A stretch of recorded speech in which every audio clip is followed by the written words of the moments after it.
Welcome to the Nerd Journey Podcast. Our goal is to help you, the technology professional, accelerate your career progression, increase your job satisfaction, and be more effective in your existing role.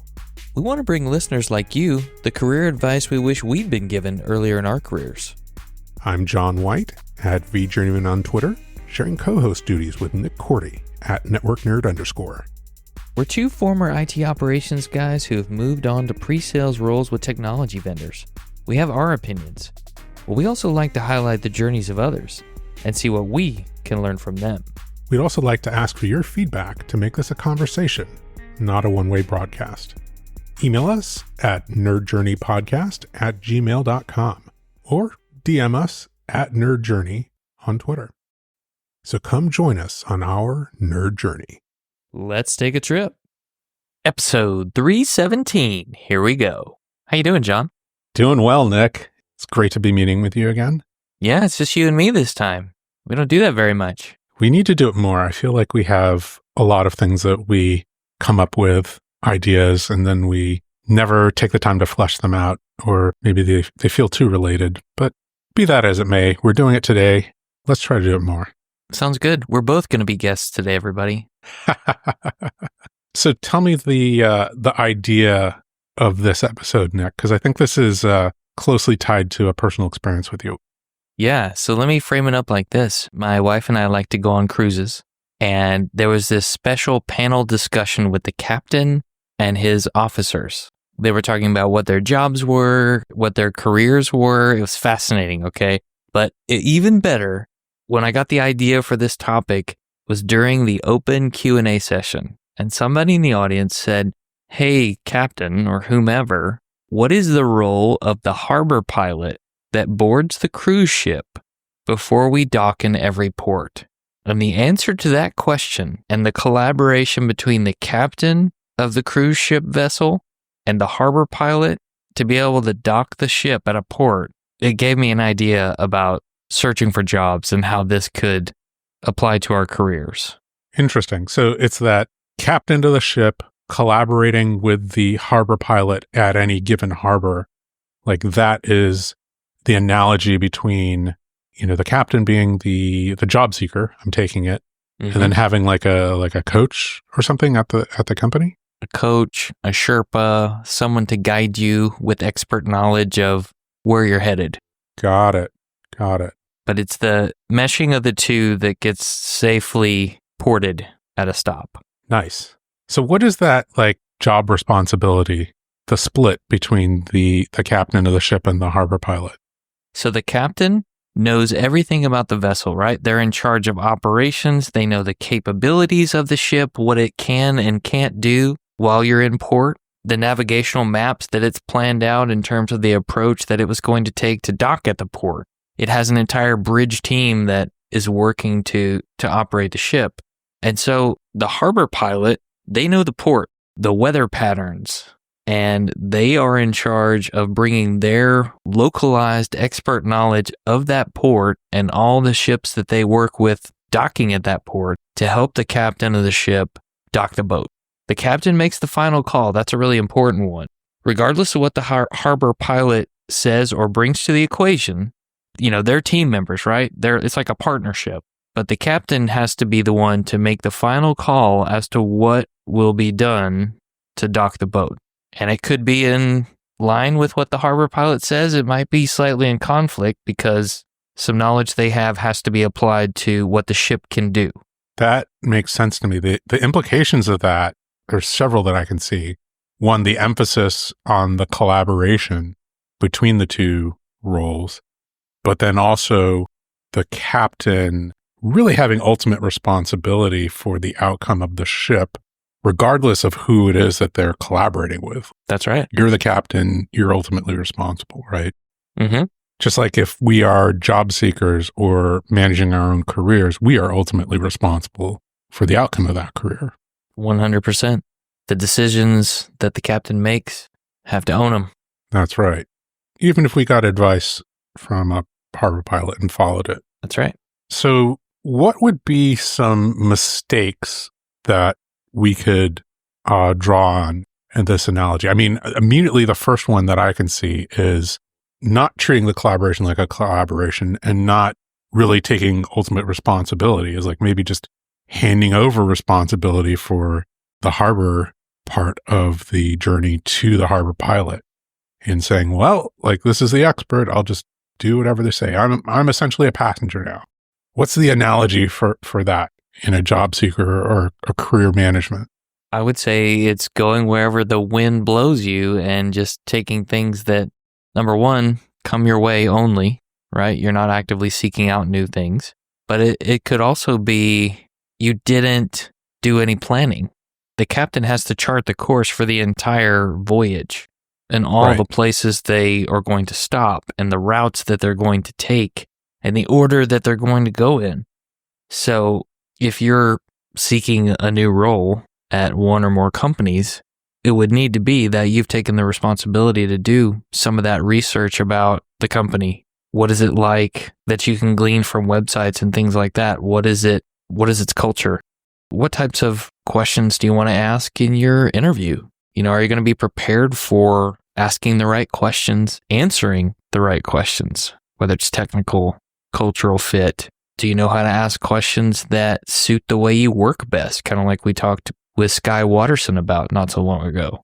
Yeah, so this is investigating the port and seeing if it's the appropriate port for you. Mm-hmm. Here's the part of the sea that I'm in. These are the potential ports, and I need to know if my ship is appropriate for that port. Yep. So that's some of the deep research. And then once we decide as captains of our careers that, we actually want to do some much, much deeper investigation of a specific port, a specific career branch or an organization to go to, and we need to actually navigate how to dock the specific waters around that port. I think what I mentioned before was just handing over responsibility to somebody else. So I don't know, that somebody else might be just like the recruiter, I guess, right? If there's a recruiter, or you just blindly apply without doing much research, as you say, and then somebody contacts you just going like, okay, well, that person's responsible now for managing like how I navigate this opportunity. Like, and I'm just going to be passive. Right. Like, I'm not going to follow up with them if they don't respond in a timely manner, or not going to maybe triangulate some of the things I'm told in the next round of interviews, right? Right. There's a decision that the captain has to make, as you stated, whether to take the advice as it's given or to adjust it, perhaps go against it, just because you know yourself better than anyone, or hopefully you do. Well, I think in the analogy here, it's like, hey, maybe, this cruise ship is going to what is predominantly a commercial port. And so the harbor pilot might have some specific advice and a lot of expertise at bringing in container ships, but not bringing in a cruise ship. Mm-hmm. So they, might be telling you things that are very appropriate for a container ship and not at all appropriate for a cruise ship.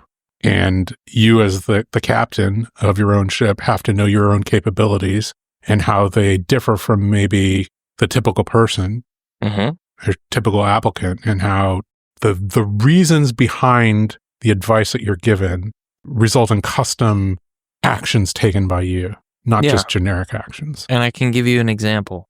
Oh, that's great. From the cruise, actually. So we were trying to dock in one of the ports, and someone had parked their boat on part of the pier where the ship would normally take up part of that dock. So they had to park the ship in such a way that one end of it had to use these propellers that could be turned 90, they could be turned 360 degrees. And those had to be on the whole time to hold the boat's position so people could get off the boat. To hold station. They had to hold it there for the whole time because there was no way to move the boat that had parked there. I mean, I think people can tell that we're kind of nautical experts, right? Absolutely. So we're using all the correct terminology. I know that. I know 100%. That for a fact. Yeah. And all the maritime laws. Yeah. Yes. But I get it. The chances that the pilot happens to have run into that particular situation are varied, right? Yeah. As the captain, the outcome that you need is not just docking, but you need like a way to get your passengers on and off, whatever the analogy is. It's not just It's not just landing at the company, it's landing with the right role, with the right team. Yeah. And something like an obstacle in your way, like another boat docked there, might require a slightly different approach. It could be a red flag, right? In this case, the captain makes the call that overcomes that and allows a safe docking. But in another situation, maybe that's a red flag and you just don't visit that port at all because it's a problem. Yeah, this is a port that allows things that are so strange that I just, and so non-standard that it doesn't make any sense for me to risk, right? So that is, hey, here's a standard job opportunity, but at this company, we've just decided to let somebody to do like 1/3 of the responsibilities and you do the other 2/3, or, whatever like odd statement. And you just have to figure out if that makes sense to you. Yep. Okay. And then I can see like maybe at the other end of the spectrum, it's the ignoring all the advice, not even listening to it, right? And instead of having a good collaboration, assuming that you are the expert and not listening to or ignoring local knowledge and local context. 100%. Yep.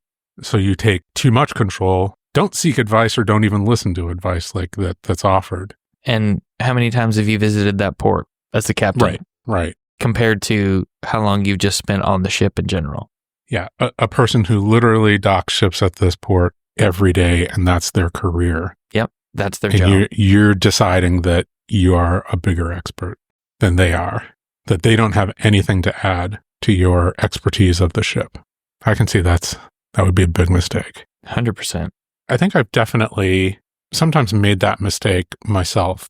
I can think of times when I wasn't really seriously interviewing. I kind of have this policy of at least once a quarter.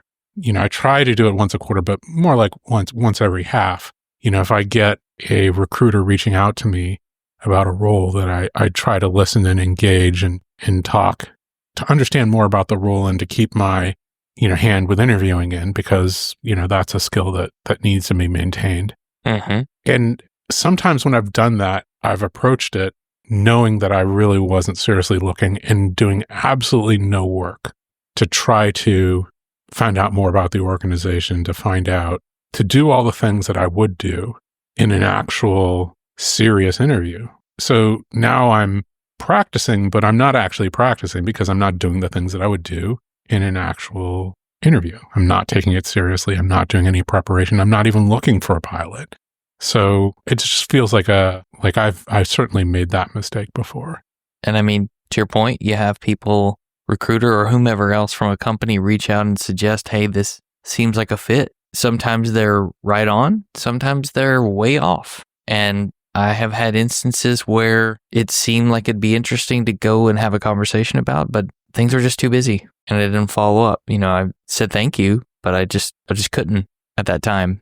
So that's like disregarding the port is even a possibility. Yeah, like I can't dock here. Sorry, last minute decision.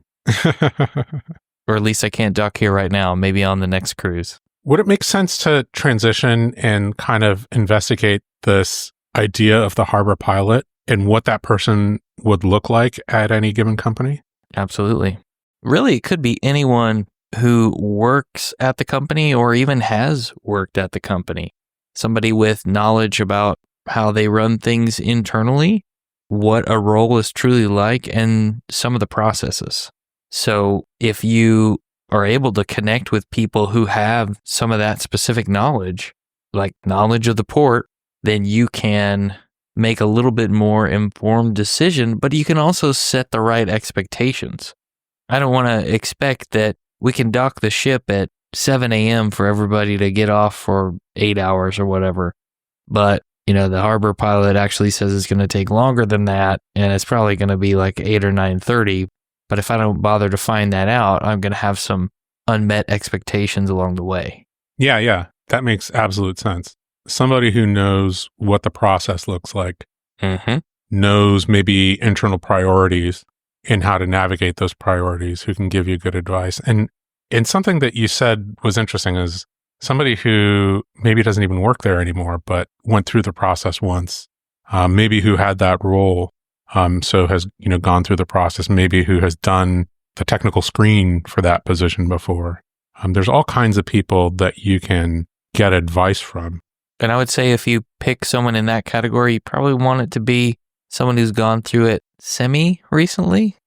5 years Sure. ago may not be a great measure, but within the last 6 to 12 months, maybe. Definitely. Maybe people at the company who interact with the specific role that you're targeting.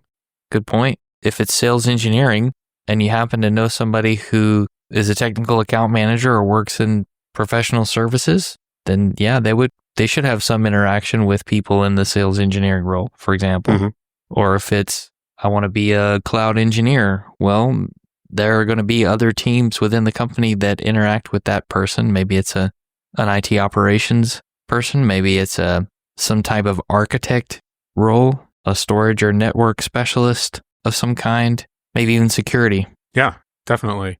What about if it's an organization that provides goods and services, like finding somebody who's a customer of that organization? Yeah. And ask them about how their interactions have been with that company. Sure. Just in general. Because if it's a retail store, then they can tell you about their experience going to the retail store or the restaurant or whatever it is. But if they are someone who is a customer of a company and they work with representatives of that company on a regular basis, like a technology partner of some kind, for example, then you might know a little bit more about what people in certain roles do or don't do and how they service their customers and what their customers really think. Now that you say that out loud, it kind of sparks an idea in my head, which is, something we've talked about before is customer advocacy groups, right? If somebody is super into that technology and, is active on social media talking about how they use the technology, then maybe they know even more, especially if there's like a formal program. Sure. Because loving the technology that the company you work for uses, that's a good thing. Yeah. Whether I'm in an operations role, a post-sales, or whatever my role is, if I can stand behind the technology, that's a good sign that I could dock my boat there. Absolutely. And, maybe they know a little bit more about that role than you do. Mm-hmm. And they, as a customer advocate, are granted more inside looks at things and understand the culture and maybe have even been approached before about working directly for the company and can tell you about navigating that process.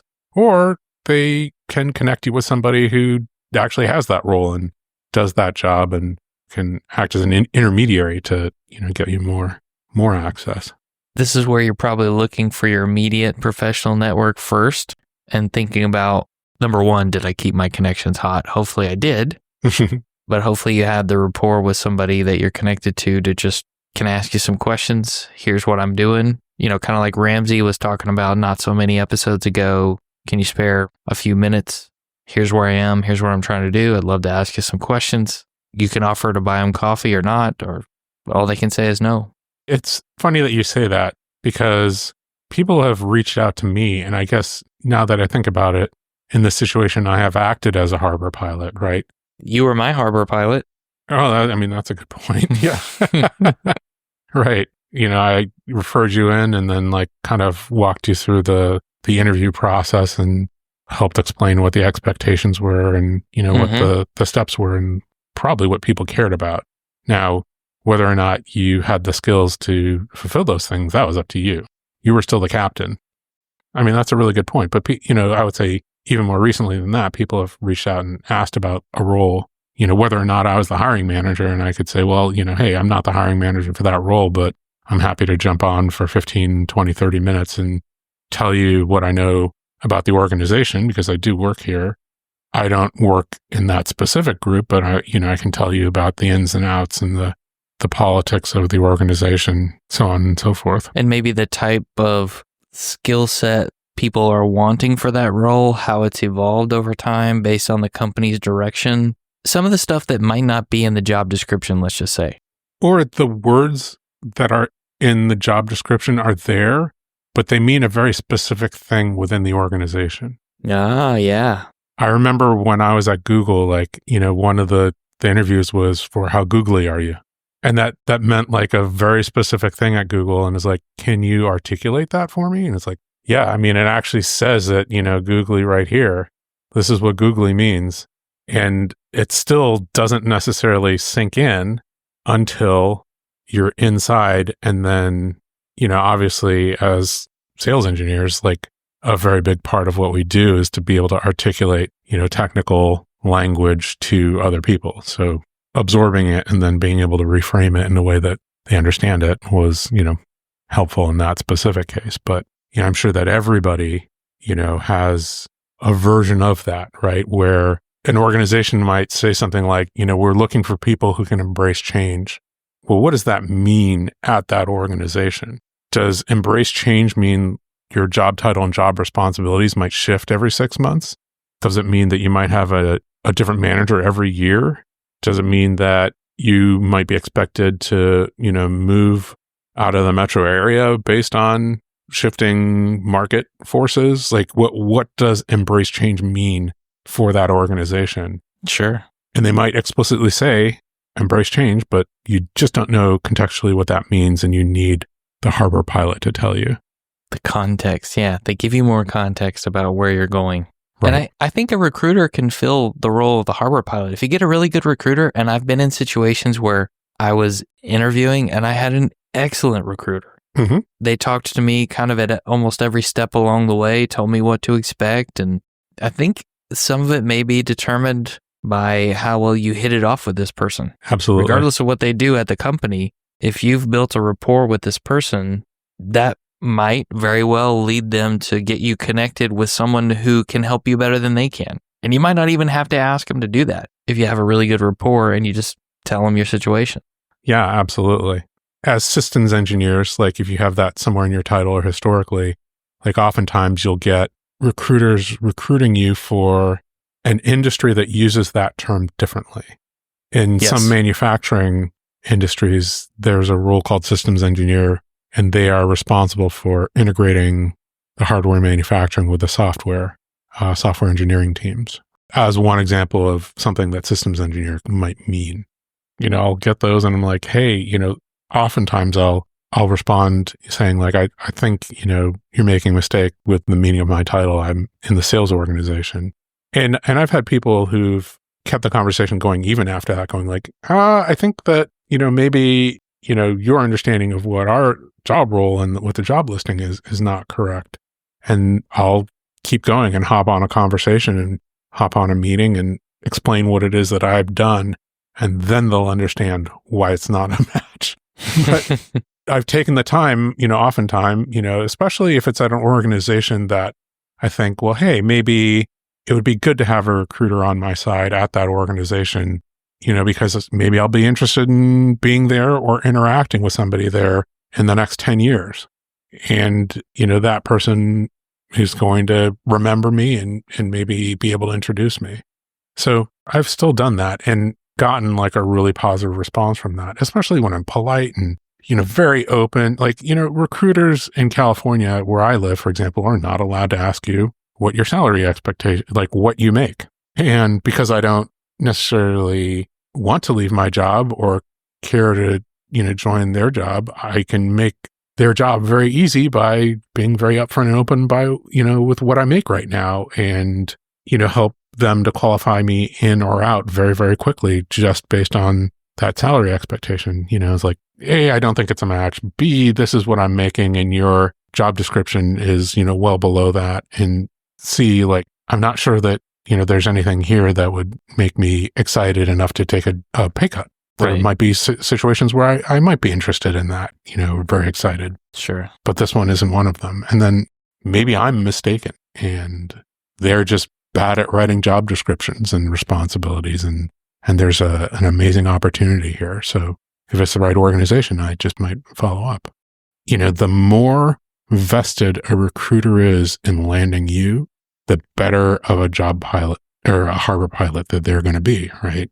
100%. I'm very excited by this analogy now because I've definitely been in situations where somebody might say something like, well, maybe I shouldn't, share this, but this is some of the challenges and some of the skills that they're looking for. And, specifically, which is why we're talking to you over like maybe somebody else. And I go, okay, they're excited.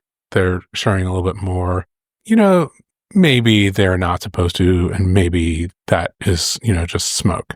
Right. But, I'm getting more information about it regardless by building rapport, being open and transparent and continuing with the conversation. And when they feel like now they're a little bit more invested in you, that's when they'll be way more communicative. Absolutely. And I think we're overlooking a really important point to call out here, John. We all need the expert guidance of the harbor pilot, but don't discount the fact that you could be the harbor pilot for somebody else. Ah, yes. Wherever you work, whatever you do, whomever you know, you could be this for someone else seeking a job. And perhaps if you have done that for somebody else and they get the job or they have a good experience and, they're kind of proud of how they performed in the interview process, you'll understand the flip side of that coin. Sure. Yeah. The value that you provide, especially if you get feedback from them, when you told me this, it was very, very helpful and it helped me to prepare in this way. And it helped me to present my background in a way that was more relevant to, the people that were interviewing me. Right. Okay. So that's something that I need to ask the next time, I'm investigating job change or a different role or a promotion within my organization or, however, those things come up. Yeah, totally agree. And I think we were kind of treading on the next section as we were talking through that. Yeah, I would say structurally, like as somebody that's facing this, for the first time, this analogy, my question is, okay, there's a bunch of different people who maybe could do this role, but like, how do I actually find them and engage them and get them to really have a stake in my success to the point where they're willing to be a harbor pilot for me? Because that's somebody who's like sitting on the ship with you going like, well, if you crash this thing, like that's not going to look good for me either. Yeah. We talked about help from your immediate professional network, like immediate LinkedIn connections is one thing for sure. I think you could also look for, based on the job description, okay? We're talking about technology careers. So if you look at the job description and some of the top technologies listed in the requirements and the competency there, you could potentially look on LinkedIn for community groups around that technology, try to find one of the leaders wherever they might be located, and they might be able to give you some kind of guidance on the different places people in the community that they serve or work with, where those people work, and you might be able to get in that way. I know it seems like an indirect route, but who knows? They may actually know someone that works at the same company you're interviewing at. I really like this. This is super outside the box thinking, and it's not something that I would have thought.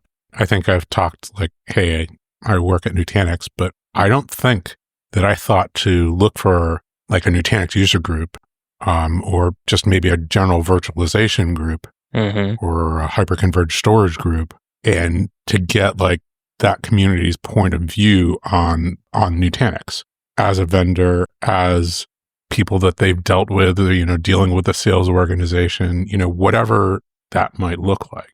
Yeah. And I mean, if you're in a role at any company and you deal with vendors, especially in the tech space, if they're a reseller or some kind of consulting firm, that is a right place to plant some seeds because they may know people at all sorts of companies. Or they'll know people who know people at those companies. Oh, I've worked with people from this reseller before, or I work with them all the time. Let me ask them. Don't use your work email to send a message, of course. Send it through another avenue, but you could ask those people. Help me compare and contrast. Yeah. Yeah. The different organizations that work in this space that might compete against each other or are in cooperation with each other. Yeah. Or you're a reseller of this company's technology. Like, how's your interaction been with people who work there? Do you know anybody who works there? Because I'm trying to get a job doing XYZ. Yeah. And if you do know someone who works there, would you be willing to introduce me, number one? And would they be willing to just answer a few questions? Yeah. Even if you're asking for somebody who can do an informational interview. Yes. Right? And you can explicitly say that. I've done that before, given informational interviews and asked for informational interviews. Hey, I don't expect you to help me get this job, but I am looking for somebody who can give me some like knowledge about the organization, where it is in the marketplace. So this is something that I definitely did when I was, investigating Nutanix. Somebody mentioned that they knew like one of the VPs of tech marketing, and I reached out to that person via LinkedIn and said, hey, I have this really good friend who happened to mention that you're at Nutanix, and I was wondering if you could give me a viewpoint on the technology and where it stands. And that person gave me like more than an hour. Wow. And at the very end, they said, oh, by the way, where are you now? It ends up that this is a person who like is tasked with coming up with, a point of view and is always looking to pressure test that point of view. So they want to know, give it to different people in different contexts. But at the same time, it was super generous, right? Yeah. Like it was a one-on-one conversation. It wasn't a one-to-many, very, very helpful. And I would also say, try to think about who you would reach out to through the lens of what's most important to you working for a company. Again, regardless of where you are in the process, maybe you're just researching different companies that you like to apply for a job at. Maybe you're farther down the road. Okay. If you're like in the thick of it and you just need to talk to somebody at the company, then that might be a little bit different approach, I guess, to try and move yourself forward. And I know that sounds kind of slimy, but everybody wants people advocating for them. But like if I'm early on in the process and I'm really trying to find the right fit for me, and culture is the most important thing, or being paid well and having a great 401k match is the most important thing, then I'm going to want to ask people about those things probably first. What are the managers like? That kind of thing.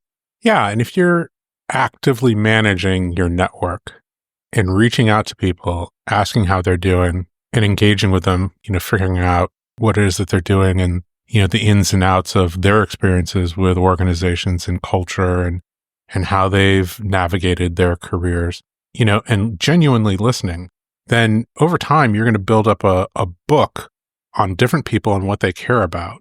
So when something does come up and you care about a specific thing at a specific organization, you should know who in your Rolodex, quote unquote, cares about those things. And you can maybe go to them and say, I know that we've talked a couple times and this topic has come up. Do you know anything about this organization or organizations that compete with them? Like, I seem to really be of a mind about culture and support and, whatever it is that you actually are hitting it off on. What have you heard about this organization, if anything? Very smart. I'm really liking this analogy and this idea, and it's really making me view this thing that we've been talking about for over 300 episodes now through a different lens. And that's what's, I think, I'm finding exciting about it. It's just a slightly different way of looking at the same topics. We've been talking about, actively managing your network. We've been talking about reaching out to people and leveraging contacts and the importance of getting people to help you navigate. But through the lens of this analogy, it's just, a little bit different, slightly more fresh topic. I'll give you one more. We talked about being a harbor pilot for somebody else. If you reverse engineer that and think about what connection that person had to you and why they reached out to you specifically, it might help you think more about how to find the harbor pilot. It may just be you're the only person they know at the company. Okay, that's one thing. But it could be that they know you have high ethical, moral standards. It could be they highly respect you because you're super knowledgeable in a specific area. See if you can break that down as to why they contacted you if you've been the harbor pilot before, and maybe there's another outside the box way to find one for you. Yeah, that's a really good point. If people are reaching out to you, there's a reason. And as you said, reverse engineering, maybe you got hit with a spray and pray, but it's one of the things that you should be asking. I'm happy to, do an informational interview with you about this organization and the types of roles that are available there. One of the things I'm curious about is, where you found me and why you're reaching out to me. What motivated you to... What made you reach out in the first place? Yeah, absolutely. If you can find out those things, then that's a way for you to also do the investigation, right? Yeah. If you, for example, have a social media profile or a LinkedIn profile or something, you're writing a blog that makes you more approachable that is putting yourself in the public eye. Is like, oh, wait, maybe I should also be looking for people who are doing that because they are mentioning their organization and mentioning approachability.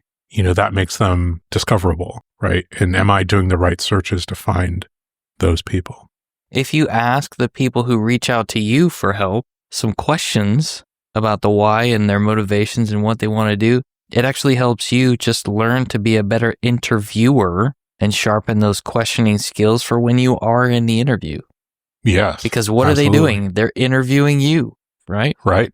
So you interview them back a little bit and everybody gets to practice more. That is a great point. By the way, one of the best books I read this year is a book called Talk to Me by Dean Nelson. He's a journalist who wrote this about how to ask better questions and be a better interviewer. I highly recommend this for anyone listening because it'll make you a better job candidate, be able to ask better questions, and it'll make you a better job interviewer. It can help you ask better questions in almost any area of life and applies widely outside journalism. He breaks down a lot of popular interviews and looks at the questions people are asking. It's wonderful. Go out and get a copy and read it. There's another idea. We seem to have a lot of those. Maybe we'll do an episode or 2 or 7 on that one. All right. Should we wrap up? Let's maybe talk about, the main points again. First thing, you are the captain. You make the final call. You got to own it. You should know everything about your ship or as much as can be known, and have a willingness to take advice from the harbor pilot. Right. So that's the second point, right? Is to seek expert guidance from that harbor pilot and to have a true collaboration with that person. Accept that they are an expert at something that you can't be an expert at. You can't be an expert at your ship and their harbor. That doesn't make sense. That's such a good point. And then finally, the final point is some advice on how to find and engage with that harbor pilot, what that harbor pilot looks like, how to reach out to them, how to approach them. And then again, that kind of reverse, like maybe acting as a harbor pilot for other people will help you to find harbor pilots more effectively in the future. And the analogy is good, but in the maritime world, the harbor pilot has to come help the captain of the cruise ship. I'm pretty sure that's a maritime law. Check me on that. But in this case, in the case of the job seeker, you need to seek out the harbor pilot. Like you're going to have to do some work to get that harbor pilot on board. It's not just going to be given to you. It might fall in your lap, but that air of responsibility and planning has to be there if you truly want a harbor pilot to help you dock the boat. Yeah, absolutely. Okay. Did we do it? I think we did it. Tell us what you think. Leave a review, rate us 5 stars, share this episode with a friend. Tell them what the most interesting thing we said was, or what you'd like to hear more about. Thanks, everyone. Peace. Farewell, listeners. Tune in next time as the journey continues. I'm John White at BJourneyman, for Nick Cordy at NetworkNerd_, signing off. Adios.